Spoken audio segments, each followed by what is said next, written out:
Jadi orang itu ada ilmunya, ada nafsunya. Siapa yang menang, yang kalah akan mengabdi. Kalau yang menang ilmunya, ya nafsunya akan mendukung ilmu. Tapi kalau yang kalah nafsunya, yang menang nafsunya, ya ilmumu akan jadi pendukung nafsu.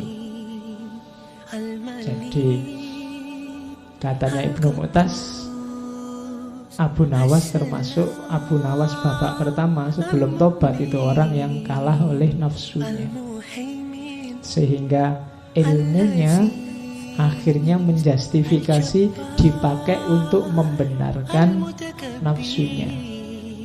Sama kayak kalian pacaran terus pakai dalil waja'alnakum su'uban wa qabaila lita'arofu. Nah, itu dalilnya kan muncul belakangan, pacarannya duluan.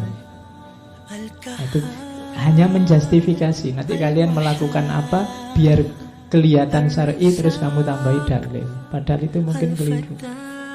Dalilnya arahnya tidak ke situ, tapi kamu pakai ke situ.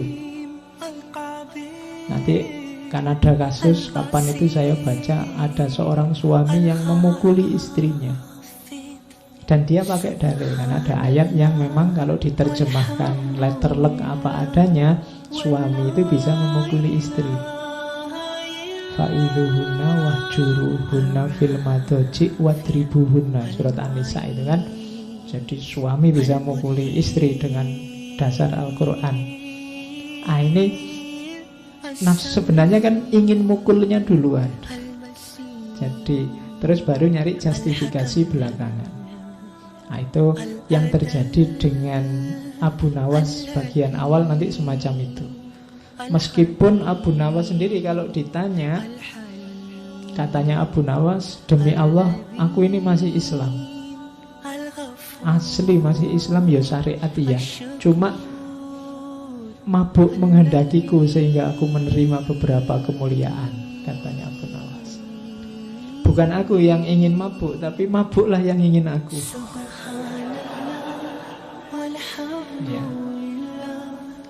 Jadi pinter wong ngomong ya. Aku ini Islam, jangan khawatir. Hanya saja kalah oleh mabuk, karena bukan aku yang datang ke mabuk, mabuknya yang datang padaku. Jadi kerjaannya tiap malam, kalau bahasa hari ini Abu Nawas ini dugem, seneng-seneng. Nah, jadi kalau nyari tokoh besar yang suka dugem antara lain Abu Nawas. Oke, kenapa sih lahir sosok seperti itu? Ada yang menganalisis situasi saat itu. Ini kan puncak-puncaknya kejayaan Abbasiyah. Masyarakat sedang jaya-jayanya. Banyak orang kaya mendadak, sukses mendadak, terus lupa diri. Sebaliknya, ada juga yang sangat benci dengan kekayaan dan kemewahan dan lupa diri itu, terus menarik diri.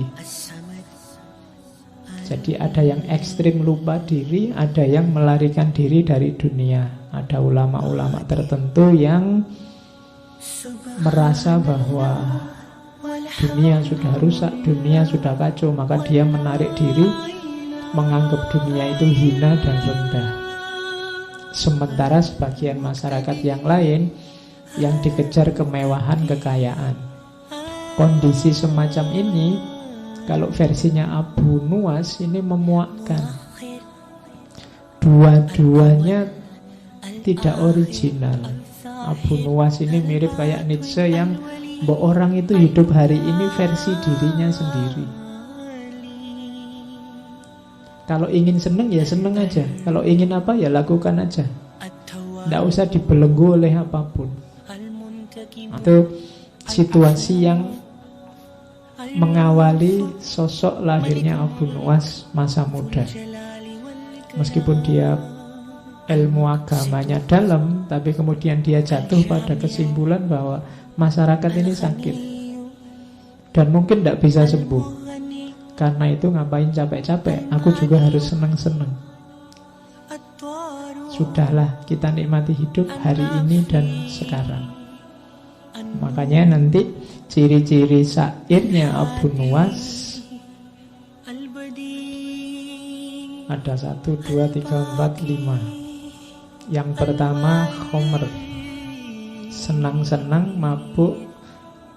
Beberapa syairnya sangat erotis, makanya saya nggak akan bawa yang itu ke sini, nanti kena sensor. Ya, beberapa sangat erotis kesannya. Ya, nanti rekamannya ada suara tut gitu, karena tidak boleh diucapkan. Terus satir.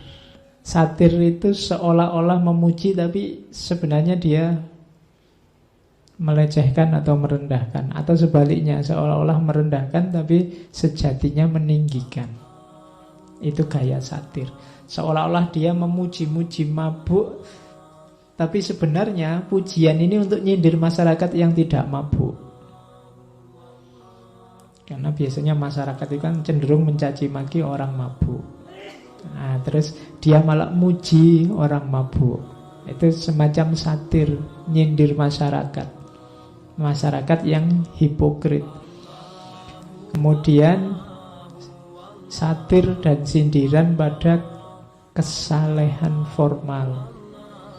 Jadi ini juga bagi Abu Nuwas tidak original, tidak otentik. Orang beragama hanya mengambil formalitasnya. Jangan-jangan hanya casingnya, isinya sama saja antara yang mabuk dan yang tidak mabuk. Nah, itu sindiran dari Abu Nuwas. Kemudian yang keempat, pentingnya menikmati hidup. Hidup sekali boyo yang senang. Hidup sekali kok isinya marah-marah, tawuran, gegeran, saling caci maki, saling berapa sih panjangnya hidup kita? Nah, itu banyak puisi-puisinya Abu Nuwas yang konotasinya ke sana. Mbok yo ndak usah sumpek-sumpek. Wong hidup kita ini ndak terlalu panjang, kita nikmati saja hari ini. Ndak harus khawatir tentang masa depan atau menyesal tentang masa lalu. Hidup kita hari ini. Nah, itu pentingnya menikmati hidup. Dan yang terakhir, ini yang banyak dikutip adalah kesadarannya di babak terakhir kehidupannya tentang pertobatan, kesedihan, penyesalan terhadap yang dia lakukan di awal. Cuma kita tidak akan langsung jujuk tobatnya, kita selusuri pelan-pelan dari mulai mabuknya. Seperti apa sih kondisi dia waktu mabuk? Oke.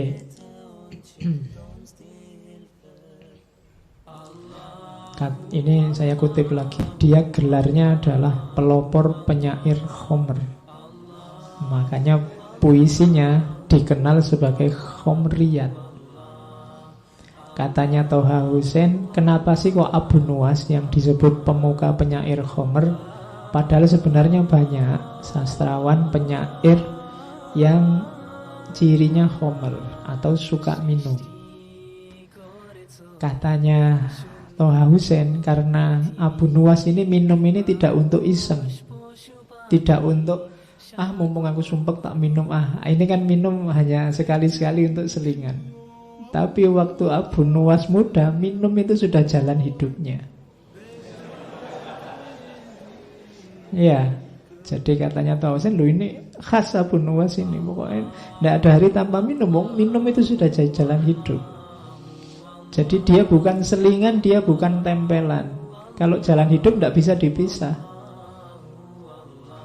Nanti bisa kamu kiaskan dengan rokok ya. Kalau sudah jalan hidup tidak bisa dipisah. Jadi karena memang eksistensimu sudah menyatu dengan, kalau Abu Nuwas dengan minumnya. Kalau tidak minum bukan Abu Nuwas itu. Sama kayak kamu, kalau nggak ngerokok bukan kamu berarti.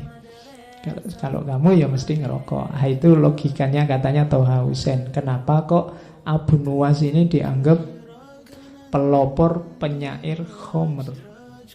Itu salah satu puisinya yang dari Diwan Abu Nuwas itu. Ingatlah, segarkan aku dengan khomer, dan katakan bahwa itu khomer. Oh, ini kan terang-terangan, tidak sembunyi-sembunyi. Kita kadang-kadang kalau melakukan yang tidak cocok atau tidak enak, kadang-kadang kan sembunyi-sembunyi. Padahal ya kita nikmati, tapi kita tidak mau menampilkan. Tapi Abu Nuwas menyindir orang yang menikmati tapi sembunyi-sembunyi. Analoginya dengan Khomer. Dan katakan bahwa Khomer ya Khomer, jangan kau segarkan aku dengan kerahasiaan apabila mungkin dilakukan dengan transparan. Katanya Abu Nuwas, tak ada baiknya menutup-nutupi kelezatan dalam Khomer. Dahsyat sekali. Dia ingin terang-terangan, kamu pemabuk ya? Iya. Dia terang-terangan, tidak sembunyi-sembunyi. Kalau kamu tidak suka pemabuk, ya tidak usah dekat-dekat aku, kan gampangnya gitu. Dan bagiku mabuk itu enak, kan itu. Itu Abu Nuwas. Arak adalah kenikmatan, kesempurnaan. Dan dia nikmat bahkan saat hanya duduk bersama orang-orang yang duduk meminumnya. Jadi nongkrong aja bareng sesama peminum itu sudah nikmat. Itu Abu Nuwas. Bahkan ini kontroversi luar biasa, ini ceritanya Ibnu Mandur. Satu ketika Abu Nuwas ini masih mabuk terus sholat. Imamnya membaca Al-Kafirun, Qul ya ayyuhal kafirun. Itu jawab Abu Nuwas. Terus dia jawab labbaik.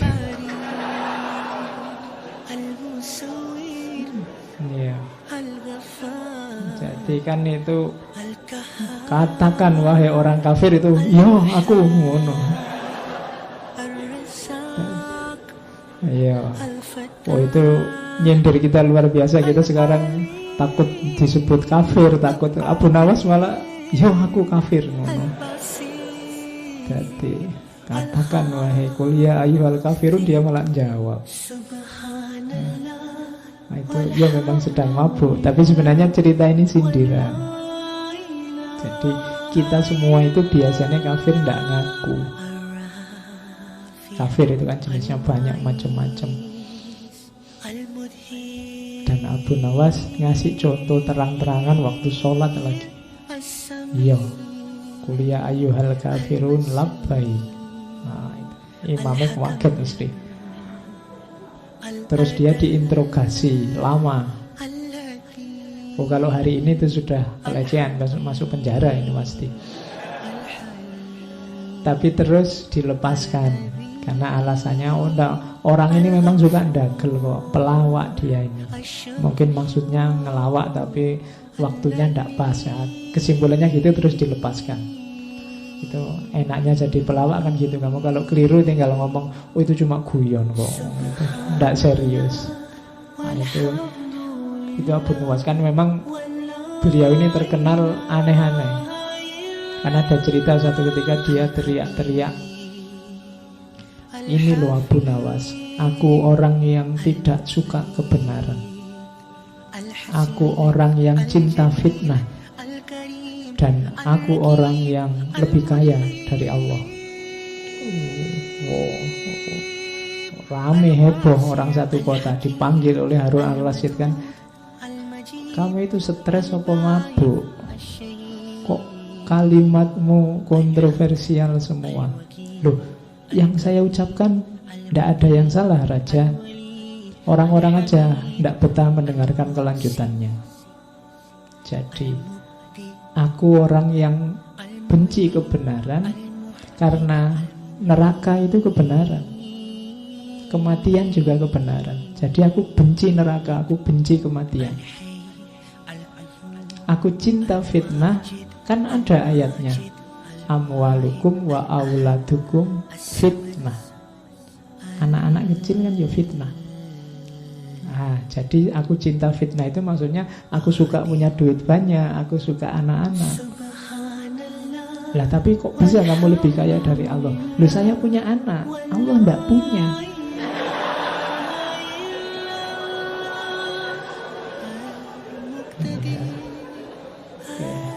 Ya kan, Allah kan lam yalid wa lam yulad. Iya. Jadi itu pinternya Abu Nawas kalau ngomong. Karena ada cerita juga dia suatu ketika bikin fatwa, barang siapa sholat dilarang rukuk dan sujud. Oh, itu heboh lagi waktu dipanggil oleh Harun Ar-Rasyid. Kok ada kamu fatwa nyeleneh gitu, sholat kok dilarang rukuk dan sujud? Loh, orang-orang kok enggak tanya sholat apa dulu?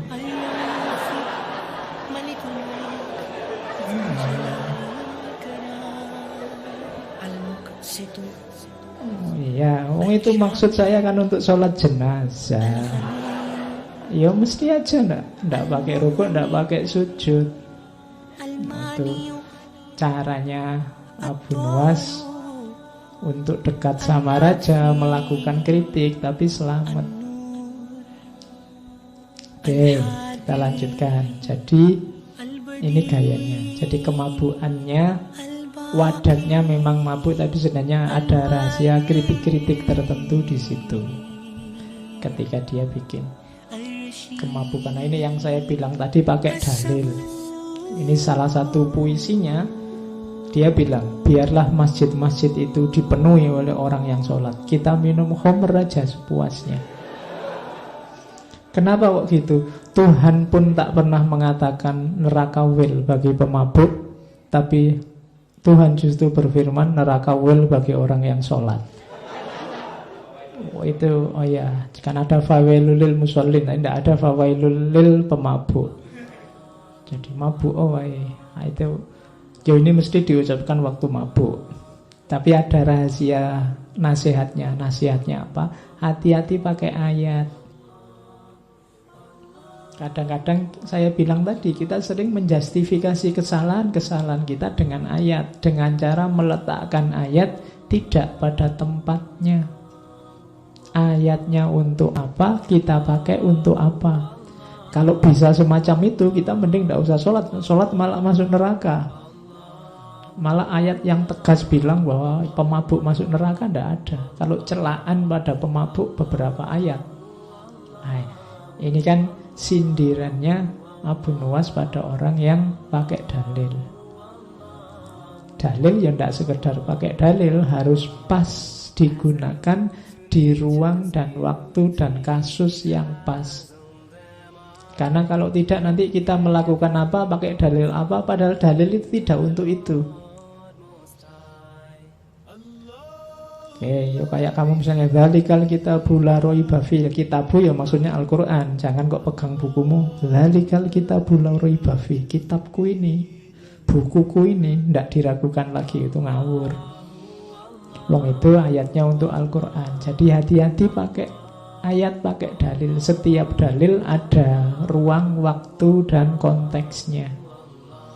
Sama kayak sindirannya Abu Nuwas ini. Kita kan sering pakai fawailul lil musallin. Cuma kan itu tidak bisa dipotong. Alladzina hum an sholatihim sahun. Orang-orang yang sudah sholat tapi lalai. Sholat tapi lalai, jangan-jangan makomnya mirip pemabuk yang disebut oleh Abu Nuwas tadi. Oke, terus. Nah, ketika orang tanya Abu Nuwas, syairmu hampir semua isinya khomer aja. Maksudnya khomer itu minuman itu toh. Abu Nuwas bilang, siapa yang bilang? Makna khomer telah muncul tersamar. Lalu ia hilang dalam ketidakpastian. Saat dicoba dijauhkan dari tatapan pelupuk mata, seketika itu terputus khayal tentangnya. Karena ingkar terhadap keyakinan, keraguan itu datang. Sehingga akan kau lihat nyata selama tidak menggunakan mata kepala. Jadi ini menegaskan tadi bahwa syair-syair yang memprovokasi orang untuk mabuk dan macam-macam tadi, memaknainya tidak harus letterlock terus ayo minum minuman keras. Jadi simbolnya bisa macam-macam, wong itu samar kok. Khomer itu kan simbol bagi kemabukan. Mabuk itu bisa macam-macam. Kamu bisa mabuk dunia, kamu bisa mabuk harta, banyak hal bisa membuatmu mabuk. Tidak cuma homer. Wong kamu naik bis ngadep belakang aja bisa mabuk. Ya. Makanya maknanya samar, tidak tegas. Ya silahkan ditafsirkan sesuai situasimu masing-masing. Tapi memang konotasi homernya sangat terasa. Dia sering dan banyak pakai kata-kata homer. Makanya syair-syairnya disebut homriyan. Itu pinternya Abu Nuwas. Dia menciptakan genre sendiri dalam tradisi kepenyairan. Terus ada pelajaran dari situasi seorang Abu Nuwas ini yang bilang dari Ahmad Abdul Majid Al-Ghazali dalam Diwan Abu Nuwas, beliau editornya. Jadi Abu Nuwas ini memang sebelum tobat itu poros hidupnya adalah ingin senang-senang. Cuma ada rahasia di situ. Apa sih kesenangan itu? Kesenangan itu muncul kalau seseorang melakukan sesuatu secara total. Kalau versinya Abu Nuwas, aktivitas apapun, termasuk mabuk, itu harus dilakukan dengan mantap, kemauan keras, maka kalian akan puas. Kalau sudah puas, bahagia. Rahasianya sebenarnya di situ. Pelajarannya katanya Ahmad Abdul Majid Al-Ghazali. Jadi bahkan mabuk saja kalau diseriusi sedemikiannya ternyata bisa membahagiakan. Ya maksudnya apalagi perbuatan-perbuatanmu yang baik, apalagi kamu belajar, apalagi kamu sekolah, apalagi kamu kuliah. Kalau kamu lakukan sepenuh hati dengan mantap, sungguh-sungguh, totalitas, akan kalian rasakan manfaatnya. Jangankan yang baik-baik, wong yo sekedar mabuk saja bisa membuat orang bahagia. Apalagi kebaikan-kebaikan. Nah, kunci nasihatnya di situ sebenarnya. Abu Nuwas ini seolah-olah sangat total dalam kemabukannya. Tapi pelajarannya bukan di mabuknya, tapi di totalnya. Jadi lakukan segala sesuatu dengan total. Jangan setengah-setengah. Kalau ingin berjuang, ya berjuanglah secara total. Ingin belajar, belajar secara total. Kalian mahasiswa ada tugas bikin makalah, bikin secara total. Biar tidak menyesal, biar kamu puas. Jadi nasihatnya di situ, totalitas, bahkan dalam kemabukan. Oke, jadi babak pertama kenakalan Abu Nuwas dalam kemabukan sudah. Sekarang kenakalan versi kedua, cinta. Ya, ayo, di antara hura-hura yang membahagiakan dalam hidup Abu Nuwas, ya dia cinta. Dia selain suka kemabukan juga suka lawan jenis. Itu salah satu contoh puisinya tentang cinta.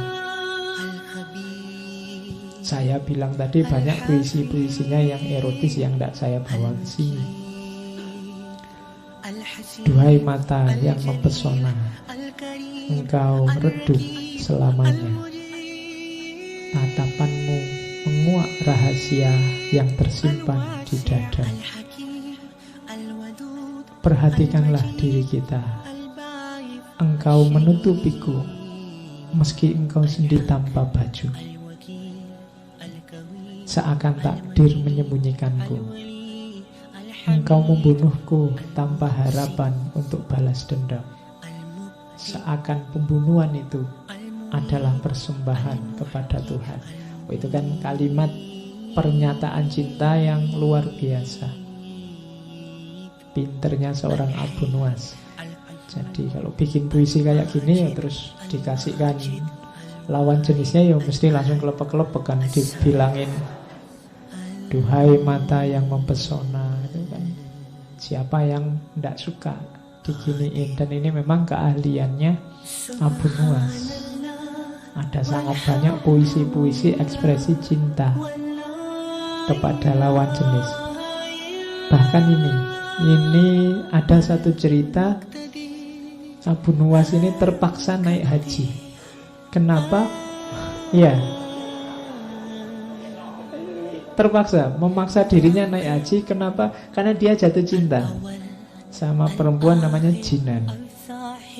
Dan Jinan ini memaksa dia, kalau kamu cinta padaku ya kamu harus haji. Nah, dia terus terpaksa naik haji. Kalau sekarang susah ya. Tapi ini bisa jadi modus. Kalau perempuan ingin nolak laki-laki bisa. Kalau kamu cinta padaku, kamu harus naik haji. Nah, itu nunggunya 20 tahun berarti. Ya, kamu bisa modus itu. Jadi kalau takut nolak, bilang aja gitu. Oh, saya mau padamu tapi harus haji dulu. Oh, itu ngantrinya hampir 30 tahun sekarang. Jadi, nah kalau Abu Nuwas naik haji beneran ya, kalau zaman Abu Nuwas sih gampang. Apakah engkau tahu betapa umurku sia-sia oleh permintaannya? Sedang permintaan itu alangkah sulitnya. Karena dia males ibadah, dia senengannya mabuk.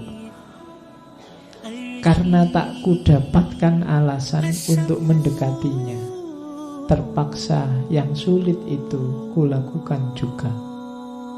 Aku menunaikan ibadah haji. Dan kukatakan aku benar-benar telah haji. Duhai Jinan, akhirnya kemudahan menyatukan aku dengannya. Oh, itu jatuh cinta beneran ini berarti kan. Sampai rela naik haji padahal dia males. Ya, jadi cuma ya kalau sudah jatuh cinta apapun dilakukan. Makanya aku katakan aku benar-benar sudah haji loh ini. Oke, tapi toh ya sifatnya Abu Nuwas ya tetap putus nyambung. Ada juga yang saya potong itu. Kutulis di atas pipiku satu kalimat untuknya. Duhai beratnya saat berpisah. Ia menjawab dengan gerakan jemarinya. Kupahami pesanmu, namun untuk kita tiada lagi jalan bertemu. Oke, yo, pokoknya kalau puisi-puisi kayak gini lumayan lah ya. Kita bisa mending. Atau ini, aku puasa saat engkau marah dan berbuka saat engkau bahagia, gembira. Oke, ayo. Jadi kalau pasanganmu sedang marah kan itu alamat kamu harus tirakat itu. Tirakat itu kan tidak bisa tidur. Kenapa? Karena dia sedang marah. Hidupmu tidak tentram, makan tidak enak itu. Jadi aku puasa saat engkau marah. Tapi kalau sudah luluh, sudah tidak marah lagi, saatnya buka puasa. Dan aku berbuka saat engkau gembira. Jadi di luar kecerdikannya tadi, Abu Nuwas ini seorang yang sangat pintar bikin puisi, bikin syair. Tapi ya tetap ini dalam konteks dia hura-hura sebenarnya. Ini babak awal kehidupannya. Ya sering dia dikejar-kejar tentara, dikejar-kejar laskar karena kesalahan-kesalahannya. Tapi lagi-lagi yang menyelamatkan kecerdikannya. Misalnya kalau ada cerita yang suatu ketika rumahnya digeledah. Jadi digeledah banyak barang pecah. Karena mungkin nyari-nyari jangan-jangan menyimpan sesuatu yang bisa membuat dia diseret ke penjara, mungkin begitu. Jadi, Abu Nuwas ini sangat marah, tersinggung karena rumahnya diacak-acak. Dia ingin balas dendam sama raja. Akhirnya satu ketika dia beli roti, rotinya dibiarin busuk sampai banyak lalatnya. Terus roti ini ditutup, dibawa ke depannya Harun al-Rasyid. Ini sudah misi balas dendam ini. Karena dia tersinggung rumahnya diacak-acak. Lalu dia menghadap, wahai raja yang adil, saya menuntut keadilan. Katanya engkau raja yang adil berarti harus bisa memenuhi tuntutanku. Terus Harun al-Rasyid tanya, keadilan apa yang mau kamu tuntut? Siapa yang mau kamu tuntut? Siapa yang tidak adil padamu? Terus dia bilang, lalat. Saya punya roti ternyata didahului oleh lalat, sehingga saya sekarang tidak bisa memakannya. Lalat ini sudah tidak adil pada saya. Ya, Harun al-Rasyid ketawa aja. Oke lah. Lah terus maumu gimana? Tolong Baginda ngasih perintah bahwa saya punya hak untuk memukul lalat dimanapun dia ada. Akhirnya, ya wis, tidak apa-apa. Untuk menghiburmu, sekarang kamu boleh kalau ada lalat kamu pukul saja. Nah, itu Abu Nuwas sudah siap-siap bawa pentungan. Terus dibukalah roti itu, lalatnya nyebar kemana-mana. Ada nempel di kaca, nempel di mana. Dia akhirnya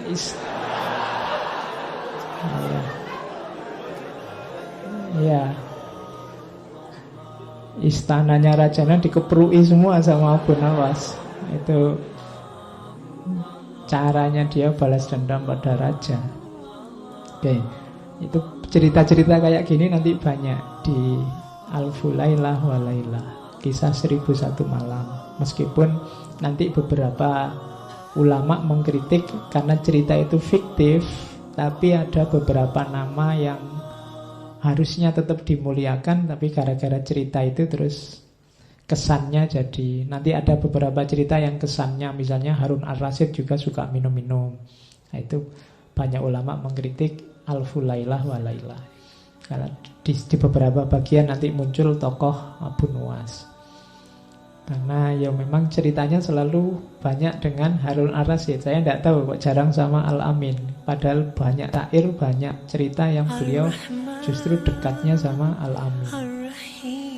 Bahkan tadi yang kelanjutannya mukul-mukul itu, rajanya juga terus pengen balas dendam, tapi tetap kalah kalau sama Abu Nuwas.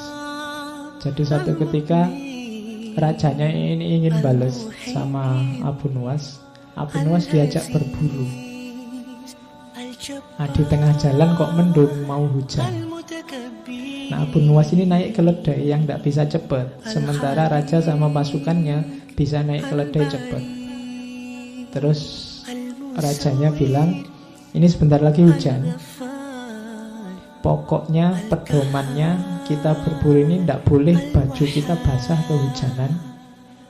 Jadi silahkan nyari tempat perlindungan sendiri-sendiri. Begitu tiba-tiba hujan deras, kalau yang pakai kuda yang larinya cepat enak, raja dan pasukannya cepat bablas ke depan. Abu Nuwas ini pelan-pelan. Tapi raja begitu nyampe di depan, nyari-nyari tempat perlindungan tidak ada. Akhirnya tetap basah. Nah, pelan-pelan dari jauh tiba-tiba datang Abu Nuwas. Orang-orang heran, ini semua bajunya basah, dia yang pelan-pelan kok tidak basah. Harusnya kalau ikut keputusannya raja tadi, yang dihukum justru prajurit-prajuritnya yang banyak yang basah. Orang heran semua, loh Abu Nuwas kok bisa kamu tidak basah sama sekali? Iya, saya itu takut sama keputusannya raja, yang bajunya basah mau dihukum. Jadi yang lain sudah bablas ke depan, begitu hujan saya ya daripada capek-capek nyari perlindungan, ya tak copot saja bajunya, tak lipat, terus tak dudukin di atas keledai.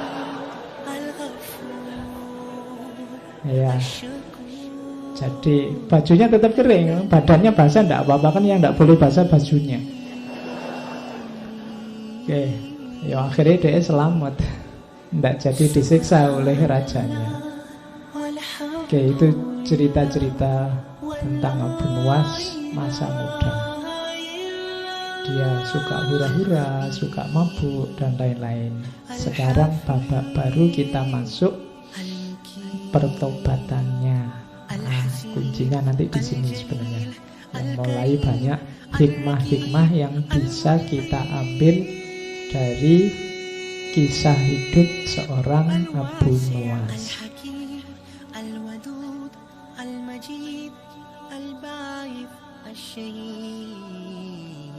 Ada versi-versi tentang mengapa kok Abu Nuwas tiba-tiba tobat. Yang pertama ada yang bilang karena di penjara. Ketika di penjara kemudian dia sadar hidupnya jadi tambah religius. Ada juga yang versi kebalikannya, versi kedua malah sebenarnya dia tidak pernah tobat. Ada yang bilang bahwa dia cuma acting aja biar keluar dari penjara. Jadi aslinya ya tetap kayak Abu Nuwas yang lama. Ada yang bilang begitu. Tapi dari syair-syairnya belakangan kelihatannya ya dia benar-benar tobat. Ada versi lain, versi kedua. Jadi ada cerita satu ketika ini malam ganjil Ramadan. Ya mungkin malam Lailatul Qadar. Nah, Abu Nuwas masih tetap dengan aktivitas biasanya, mabuk.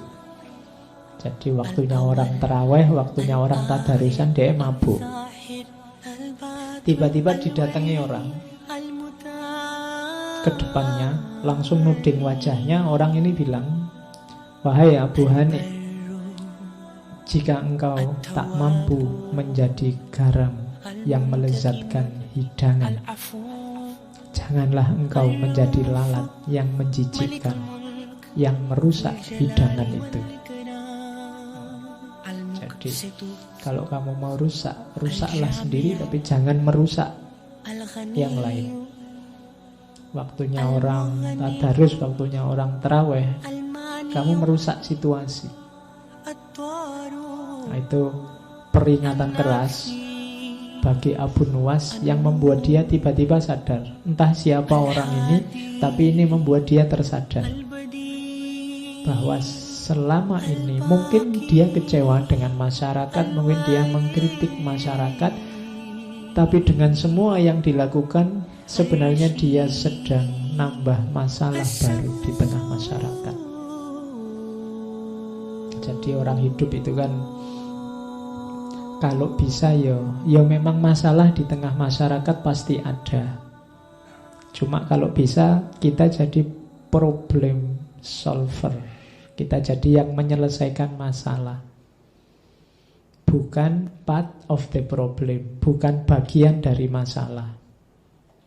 Apalagi menjadi pembuat masalah. Apalagi jadi orang yang selalu bikin masalah. Nah, kadang-kadang kita ini ingin menyelesaikan masalah, tapi yang lahir adalah nambah masalah baru, yang masalah lama tidak selesai. Gayanya kita ingin menyelesaikan problem, tapi yang lahir justru problem baru, dan problem lama tidak selesai. Dan kalimat ini langsung ditujukan di depannya si Abu Nuwas. Kalau engkau tidak bisa menambah kelezatan hidangan, jangan jadi yang merusak hidangan. Merusak hidangan berarti nambah masalah. Dari situlah nanti Abu Nuwas terus sadar dan dimulailah fase baru hidup jadi ulama. Bahkan beberapa menyebut terus dia jadi sufi. Tapi tetap lucu, tidak apa-apa. Ya, karena sudah khasnya beliau, hidupnya memang tidak bisa kok kaku. Dia lentur. Makanya terus kesannya dia lucu, bisa beradaptasi dengan situasi apapun. Oke, syair-syairnya banyak. Kita juga kan kenal beberapa syairnya. Ini diantaranya. Misalnya dia menasihati dirinya sendiri. Hai Abu Nuwas, jadilah orang terhormat, baik dan sabar. Ini 3 kalimat ini gabungan yang bagus. Orang terhormat, baik dan sabar. Terhormat itu kualifikasi sosial, baik itu kualifikasi individual, dan sabar itu hubungan dengan yang lain. Banyak orang yang terhormat dan baik tapi tidak sabaran. Banyak orang yang sabar dan baik tapi tidak terhormat. Banyak orang terhormat tapi tidak baik. Macam-macam kombinasi. Kalau bisa ikut Abu Nawas. Jadilah orang yang terhormat, baik dan sabar. Nah, ini dia memarahi dirinya sendiri. Waktu telah merusakmu dengan harta dan keinginan hanya demi kesenanganmu. Hai pendosa besar, ampunan Allah itu lebih besar daripada dosamu. Sebesar-besarnya sesuatu masih lebih kecil dibandingkan ampunan Allah yang paling kecil. Ini menasihati diri untuk tobat.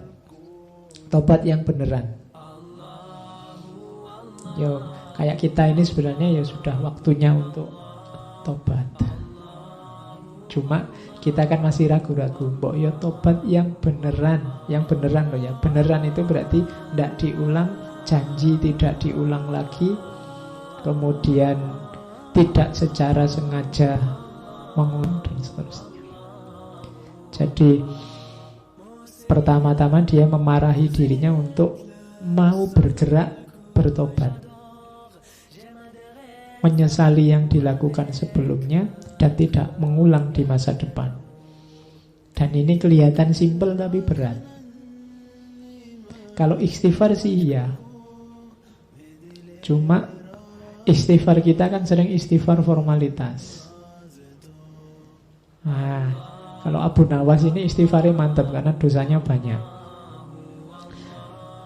Kita kan sering istighfarnya enteng karena kita merasa tidak banyak dosa. Jangan salah, Abu Nawas sebelumnya juga merasa tidak banyak dosa. Dia merasa kalau dia mabuk, kalau dia hura-hura, ya memang sudah seharusnya begitu. Hidup sekali mau apa? Kan tadi logikanya begitu. Mabuk tidak apa-apa daripada sholat masuk neraka. Logikanya tadi kan begitu. Jadi orang itu ketika ada di wilayah, ketika dia salah, biasanya dia tidak merasa salah. Maka butuh momen-momen kesadaran bahwa aku ini banyak salah. Kalau ingin istighfarmu mantap, kamu harus sadar bahwa kamu banyak kelirunya, banyak salahnya. Cuma kesadaran bahwa aku salah ini sering tertutup oleh kesadaranmu bahwa kamu itu tidak terlalu banyak salah. Setiap orang lebih dominan merasa bahwa aku ini sudah benar begini ini. Kalau kamu tak tanya satu-satu tetap merasa hidup kayak saya ini Pak yang benar dan baik. Rata-rata begitu. Jadi kesadaran yang mengemuka bukan kesadaran bahwa aku ini banyak salah dan mungkin sekali sering melakukan kesalahan. Tapi biasanya yang mengemuka dalam hidup kita itu kesadaran bahwa aku ini sudah benar. Hidup seperti ini loh yang bagus. Itu yang mungkin membuat istighfar kita tidak terlalu mantap. Kayak formalitas. Tobatnya bukan tobat yang serius. Nah, diajari oleh Abu Nawas, ayo nasihati dirimu sendiri. Kalau nunggu dinasihati orang ya tidak akan nyampe-nyampe. Nasihat yang paling bagus dari dirinya sendiri. Berarti apa? Kesadaran. Oke, dilanjutkan kalimatnya. Ini kesadaran bahwa betapa besarnya dosaku, maka apa pembelaanku akan segala yang telah kulakukan. Kalau besok Allah tanya, kenapa sih kok kamu mabuk? Kok tak larang mabuk aja begitu susahnya? Nilaiku di depanmu itu seperti apa sih? Kalau besok Allah tanya begitu gimana? Apa yang akan kukatakan kepada Tuhanku? Apa yang akan meringankan salahku saat aku keluar dari jalan kebenaran atau memunggungi kebaikan? Duhai beratnya tobatku dan bodohnya apa yang terlewat dari hidupku. Nah, ini keluhan dari seorang Abu Nuwas. Dia takut nanti kalau ditanya oleh Allah, mengapa sih engkau kok lebih memilih mabuk daripada aku? Kenapa engkau lebih memilih kesenangan duniamu daripada aku? Kamu mau jawab apa? Dijawab seperti apapun, aku sudah salah. Karena yang kupilih ternyata bukan jawaban yang benar, bukan pilihan yang benar. Nah, itu kesadaran seorang Abu Nuwas. Dari situ nanti terus muncul ini yang kalian hafal, yang sangat terkenal. Kalau ini sebenarnya nggak perlu saya baca, kalian pasti sudah sangat akrab. Ilahi lastu lil firdausi ahla. Wahai Tuhanku, jelas aku bukan ahli surga. Wong aku ini kayak gini orangnya, nakalnya luar biasa, dosaku bertumpuk-tumpuk. Wala aqwa ala naril jahimi. Tapi aku ndak kuat kalau harus masuk neraka. Jadi ini keluhannya pada Allah. Ya Allah, aku ini masuk surga ndak pantas, masuk neraka ndak kuat. Itu malaikatnya bingung mesti. Biar pantas masuk surga gimana? Fahab li taubatan waghfir dzunubi. Maka ya Allah, anugerahi aku taubat dan ampuni dosaku. Jadi ini ada pelajaran dari kalimat ini bahwa taubat itu hakikatnya adalah anugerah dari Allah. Maka berdoalah untuk dianugerahi taubat. Jalan kita untuk taubat pertama-tama nunggu anugerah dari Allah. Fahab li taubatan waghfir dzunubi, dan ampunilah dosaku. Fa innaka huwa firudz dzambil azimi, karena engkau adalah yang pemberi maaf yang agung. Jadi ya Allah, aku ini masuk surga ndak pantas, masuk neraka ndak kuat. Sudahlah ya Allah, ampuni aku, kan engkau maha pengampun. Ringkasnya begitu. Dzunubi misla a'dadir rimali. Dosaku ya Allah sebanyak jumlahnya pasir. Jadi kalau ada padang pasir, pasirnya seluas itu, dosaku sebanyak itu. Maka satu-satunya jalan keluar hanya fahab li taubatan ya dzal jalali. Satu-satunya aku selamat nanti, bisa ke surga dan terhindar dari neraka, hanya kalau engkau menganugerahi aku pertaubatan. Wa umri nakisun fi kulli yaumin. Padahal umurku detik demi detik berkurang, setiap hari berkurang. Nakisun fi kulli yaumin wa dzambi zaidun kaifah timali. Sementara dosaku terus tambah, tambah umur tambah dosa. Kaifah timali, bagaimana aku menanggungnya ya Allah? Nah, itu munajatnya seorang Abu Nuwas. Ilahi abdukal asi ataka. Wahai Tuhan, hambamu yang penuh dosa ini datang padamu. Mukirron bidzunubi wa qad da'aka. Menyatakan, mendeklarasikan dosa-dosanya. Wa qad da'aka, dan berdoa padamu, memohon padamu. Fa in taghfir, kalau engkau ampuni aku, fa anta lidzaka ahlun, memang engkau ahlinya, tempatnya minta ampun. Fa in tatrud, tapi kalau engkau tolak aku ya Allah, faman narju siwaka, lantas pada siapa lagi aku berharap kalau engkau saja tidak mengampuniku. Ini namanya munajat. Jadi mengeluh pada Allah, menyatakan kelemahan, menunjukkan dosa-dosa, kemudian pasrah pada Allah, minta diberi yang terbaik. Itu makanya kalimat ini banyak dipakai. Ilahi lastu lil firdausi ahla wala aqwa ala naril jahimi. Ini munajatnya Abu Nuwas. Oke, ini babak pertobatannya. Tadi ada babak kemabuannya, terus babak hura-hura dalam cinta, sekarang pertobatan. Ada satu babak lagi yang mau saya bawa, yaitu babak akhir hidupnya.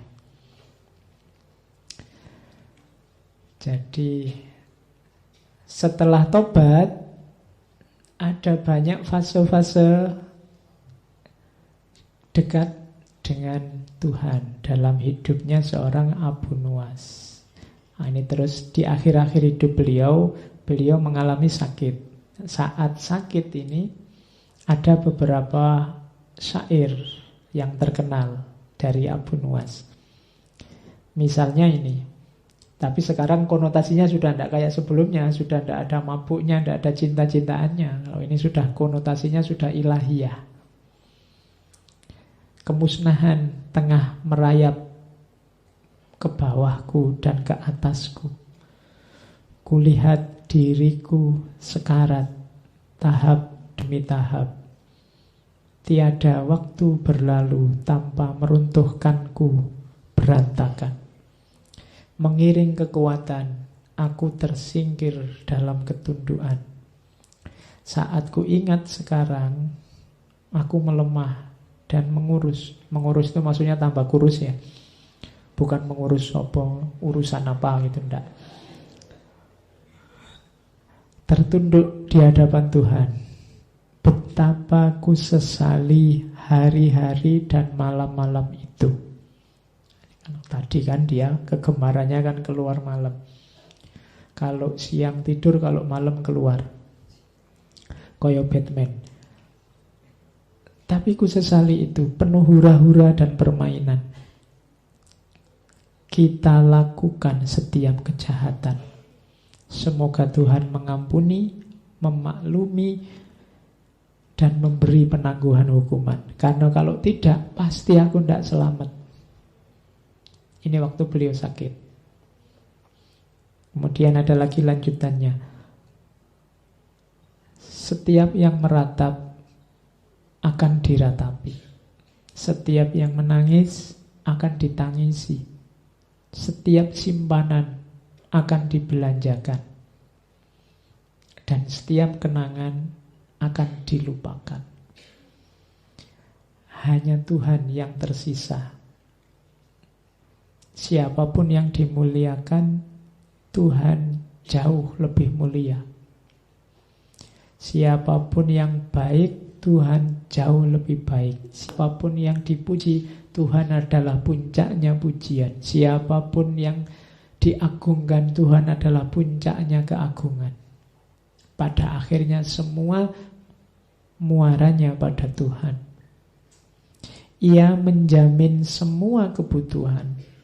Oh Tuhan, kita sengsara dan membutuhkannya. Jadi ini kesadaran setelah puncak hura-hura, puncak senang-senang, puncak kemabukan, sekarang kembali lagi ke Allah. Kesadaran bahwa semuanya nanti akan berakhir pada Allah saja. Nah, itu fase pertobatan seorang Abu Nuwas. Kalau ini puisi sebelum meninggal yang dikirimkan pada temannya. Puisi orang mati telah sampai padamu melalui kata-kata seorang bernyawa yang berada di persimpangan hidup dan kematian. Momen takdir telah menaklukkan tubuhnya sehingga kini ia hampir lenyap tak tersisa. Kalau engkau menatap mataku, menangkap wujudku, tak akan kau temukan satupun kata dari buku wajahku. Jadi sekarang aku sudah tidak kayak dulu. Dulu aku jaya, dulu ganteng, rambutku ikal. Dulu aku hura-hura. Banyak perempuan jatuh tunduk takluk di depanku. Sekarang kalau engkau baca buku wajahku, sudah tidak ada apa-apa di situ. Bekasnya senang-senang tadi tidak ada. Bekasnya hura-hura tadi tidak ada.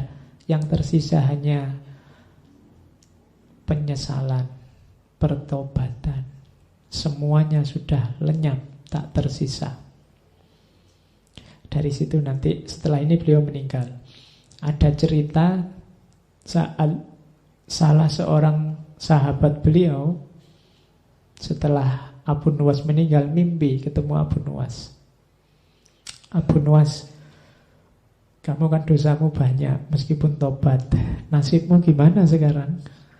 Ada cerita begitu. Terus dia bilang, alhamdulillah aku sempat tobat.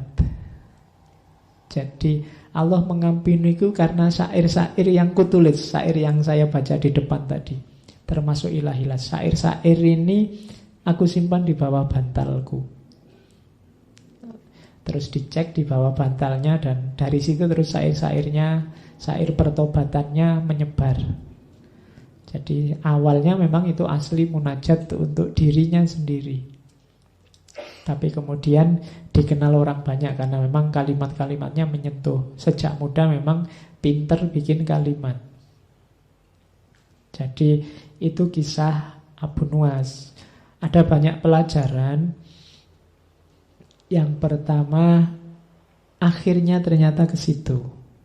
Dan kita tidak harus ikut persis jalan yang sama kayak Abu Nuwas. Kalau memang merasa banyak dosa, jangan nunggu besok. Besok saja Pak saya tobatnya, kan harus hura-hura dulu. Tidak harus. Kan harus mabuk-mabuk dulu ya ndak. Pacar-pacaran dulu lah Pak ya ndak. Jadi tidak harus kita menyesal sebagaimana Abu Nuwas. Abu Nuwas mengalami experience, kalau bahasanya Konfusius. Pengalaman pahit dulu baru tobat. Kita tidak harus begitu. Karena untuk mengambil hikmah kebijaksanaan dari pengalaman orang lain itu tidak harus difotokopi. Ada kalanya kita tiru yang baik-baik saja. Jadi pelajarannya ternyata pertobatan. Jadi kita manusia wajar punya salah, tapi tidak wajar kalau tidak merasa salah, tidak ngaku salah, apalagi tidak mau tobat. Itu pelajarannya di situ. Oke. Sisanya kita akan ngambil beberapa hikmah. Ada puisinya banyak, diwan Abu Nuwas itu lumayan. Saya potong kecil-kecil dalam bentuk hikmah. Ini puisi-puisi setelah tobat ya, jangan puisi-puisi yang di depan tadi. Saya potong-potong. Itu kalimatnya bagus. Begitu engkau cinta pada dunia, maka hanya kepahitan hidup yang akan kau rasa. Tidakkah engkau tahu hakikat dunia yang awalnya bening dan akhirnya asin? Itu Abu Nuwas mengingatkan kita bahwa dunia yang kita cintai ini punya hakikat positif di awal, tapi lama-lama dia akan jadi negatif. Ini hakikatnya dunia sudah. Manusia awalnya muda, kuat, jago, tapi lama-lama dia akan menyusut, menurun, jadi tua, jadi lemah. Makan enak, seenak apapun makanan. Awalnya enak, tapi coba kamu tambah dari 1 piring jadi 2 piring. Enaknya tinggal setengah, kamu tambah lagi jadi 3 piring. Enaknya tinggal 1/4, kamu tambah lagi. Sampai piring kelima kamu akan muntah. Yang enak tadi jadi tidak enak. Itu hakikatnya dunia. Pacar cantik, apalagi? Iya cantik sekarang umur berapa? 10 tahun lagi, 20 tahun lagi, 30 tahun lagi. Sudah setara kita selevel. Sama. Jadi kalau kamu nembak terus jawabannya tunggu ya 30 tahun lagi, oh itu sudah berubah banyak pasti sudah. Oh manusia, dunia levelnya menurun. Jadi awalnya bening, akhirnya asin. Maka kalau kita jatuh cinta pada dunia, siap-siap sakit dan kecewa. Karena dunia itu dahsyat nikmat di awal toh. Lama-lama kualitas kuantitasnya menurun. Jadi jangan jatuh cinta pada dunia, rugi, eman-eman. Jadi jatuh cintalah pada yang lebih hakiki. Saya lupa pernah baca di mana. Kalau akhirat itu kebalikannya dunia. Akhirat itu tambah lama, tambah meningkat, tambah berkualitas. Cuma ya mungkin teori yang lain, kitab yang lain. Jadi ceritanya kalau di akhirat itu misalnya hubungan suami istri awalnya enak, diulang lagi tambah enak lagi, tambah enak lagi. Beda sama di dunia, tambah enak 2 kali, 3 kali, kamu sudah. Jadi kalau di akhirat itu ada yang kitab yang cerita begitu. Sebenarnya itu metafor untuk menunjukkan kalau bedanya dunia sama akhirat. Maka yang kita cintai harusnya yang lebih hakiki, ketuhanan dan akhirat, bukan yang dunia. Terus, ini sindiran. Wahai orang-orang yang peduli pada agama, ketahuilah bahwa kebebasan dan pemaksaan itu tidak ada. Semua yang kau tuduhkan tak ada benarnya selain kematian dan alam barzah. Tak seorang pun tahu begitu terpisah nyawa, apakah ia masuk surga ataukah neraka. Ini sindiran bagi kita. Di antara kita ada yang mengunggul-unggulkan kebebasan, ada kebalikannya, mengunggul-unggulkan kekakuan, pemaksaan. Yang satu beragama sangat keras, yang satu beragama sangat longgar. Yang satu andalannya kebebasan, yang satu andalannya pemaksaan. Katanya Abu Nuwas, semua yang kau tuduhkan tidak ada benarnya. Orang yang menganut aliran kebebasan biasanya menyebut yang aliran pemaksaan sebagai dogmatis lah, literalis lah, apalah, fundamentalis lah. Kebalikannya, yang punya aliran pemaksaan biasanya menyebut yang punya mazhab kebebasan sebagai liberal lah, sesat lah, macam-macam. Katanya Abu Nuwas, semua yang kau tuduhkan tak ada benarnya, dua-duanya salah. Kenapa? Jangkauan wawasan manusia tidak ada yang berderajat pasti. Satu-satunya yang bisa dipastikan dalam hidup ini hanya kematian dan akhirat, alam barzah. Jadi yang kita omongkan berdasarkan pemahaman kita itu semuanya tidak pasti. Satu-satunya yang pasti hanya kematian dan alam barzah. Maka untuk hal yang tidak pasti, jangan korbankan hal yang pasti. Karena hal yang tidak pasti tadi, kita meresikokan bahaya kepastian. Maksudnya apa? Kadang-kadang demi kebebasan, demi pemaksaan, kita terus saling serang, saling menjatuhkan, saling menyakiti, saling berbuat dosa. Ini kan resikonya setelah kematian. Jadi sebenarnya kita sedang menjual yang tidak pasti demi menjual yang pasti demi yang tidak pasti. Nah, itu kalimat ini arahnya ke situ.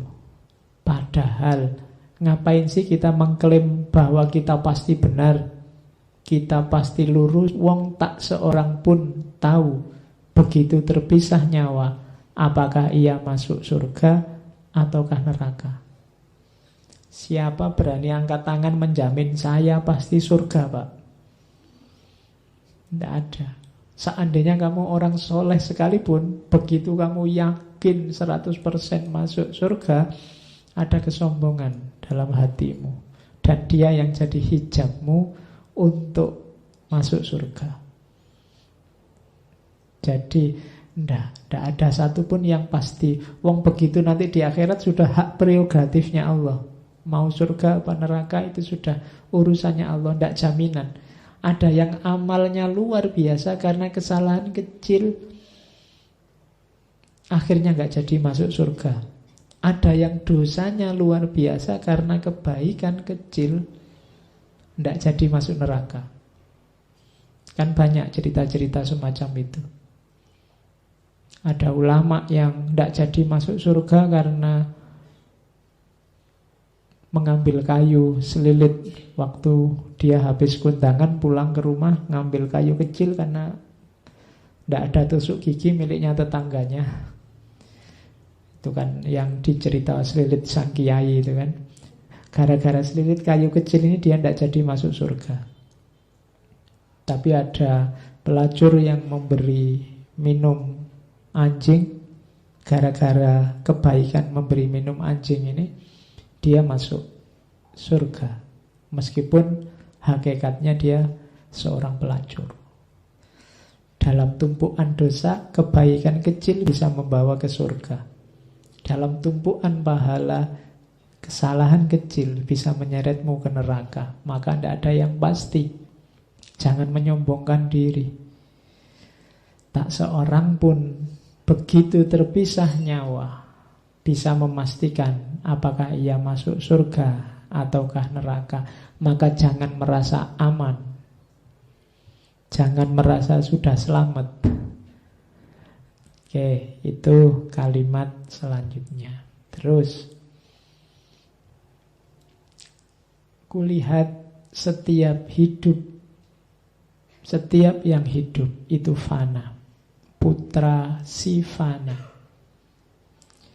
Dengan nasab mulia yang bersambung kepada yang juga fana.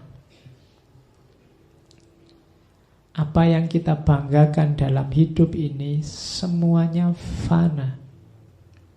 Bahkan dirimu sendiri itu fana. Fana itu berarti pada akhirnya akan lenyap. Kita juga akan lenyap. Nenek moyang yang engkau bangga-banggakan juga akan lenyap. Keluarga yang engkau bangga-banggakan, engkau cintai juga fana. Semuanya fana. Maka segala konflik, segala pertikaian, segala perselisihan di muka bumi ini sifatnya hanya permainan saja. Kenapa permainan? Wong semuanya fana kok. Ngapain kita serius-serius amat? Semuanya fana. Makanya katanya orang Buddha itu ya semuanya kosong.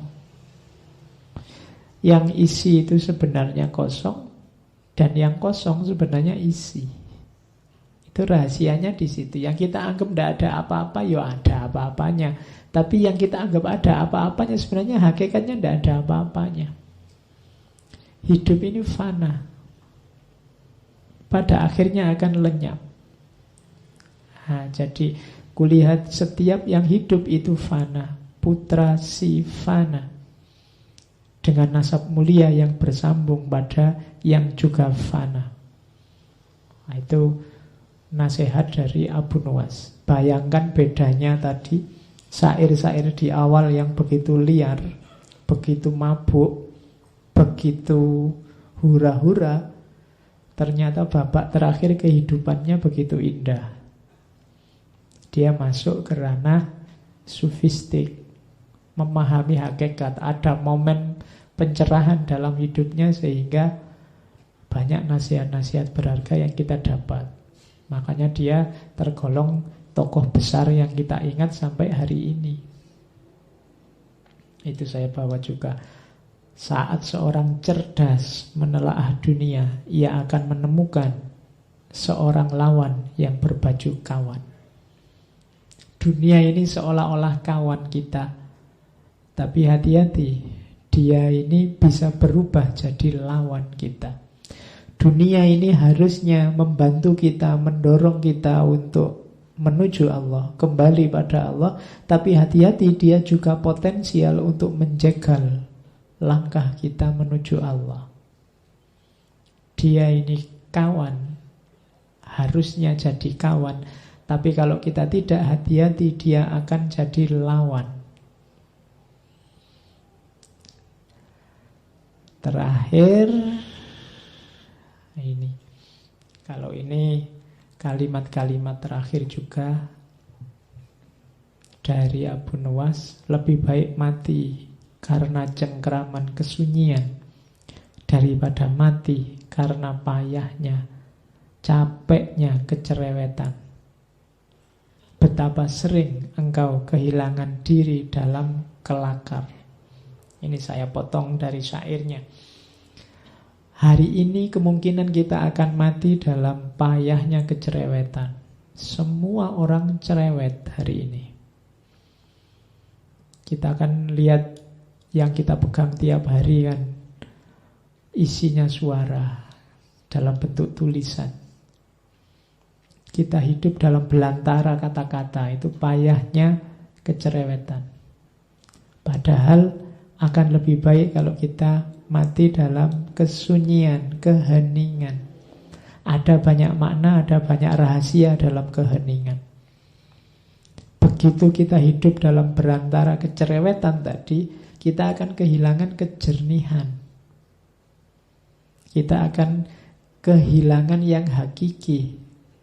Karena yang tempelan sangat banyak, maka yang sejati tidak akan terlihat. Semakin banyak kata-kata mengepung kita, semakin sulit kita mencari yang sejati. Maka carilah ruang di mana engkau bisa hening, engkau bisa sunyi, biar jernih melihat dunia ini. Kalau kita sibuk terus, capek terus dengan kata-kata, maka kita akan kehilangan kejernihan. Kita akan mati karena payahnya kecerewetan. Katanya Abu Nuwas bahkan, betapa sering engkau kehilangan diri dalam kelakar. Kelakar itu kan ngomong ngalor ngidul yang tidak jelas. Yang itu membuat kita kehilangan diri, tidak waspada. Padahal mungkin dulu ini hobinya Abu Nuwas, kelakar. Tapi kemudian dia sadar, dalam kelakar kita sering kehilangan diri. Kita sering kehilangan hakikat hidup kita. Jadi terakhir Abu Nuwas ini menasihat kita, ayo kita bikin waktu-waktu kita berharga. Kalau tidak, carilah kesunyian atau keheningan. Di situ harga nilai akan muncul.